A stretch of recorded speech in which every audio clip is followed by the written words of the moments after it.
Laura and Tracy, and we're back with our Buying 101 series. Today we are discussing the form that is called Amendment to Address Concerns. And Laura's going to start us off on what that means.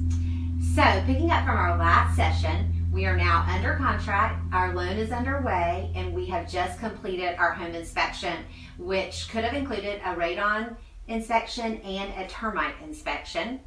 And so we want to let a buyer know what you do from this point forward. So immediately we're going to look at the report, which is, by the way, is as informational as it also lists the items of repair or concerns. And informational meaning it's going to tell you where your water shut-off is. It's going to tell you the manufacturers of your systems and so forth. But we're first immediately going to look at, are there any deal killers? What are deal killers?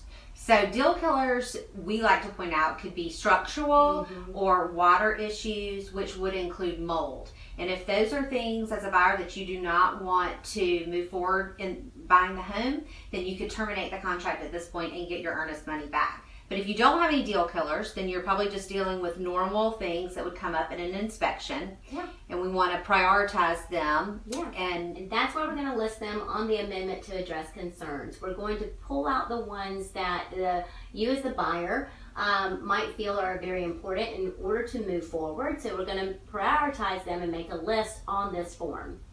And if you decide that you would rather not have the seller do the repairs, then you can negotiate a price reduction.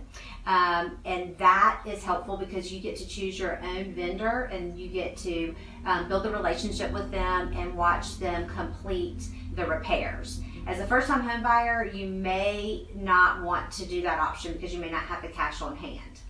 But if you do have the cash on hand, you can still negotiate a price reduction, or you can ask for a contribution towards your closing costs to put the cash back in your pocket. Those are the main things that we wanted to cover in the amendment to address concerns, and this should complete the due diligence time period. Thanks for joining us, and stay tuned for more real estate tips.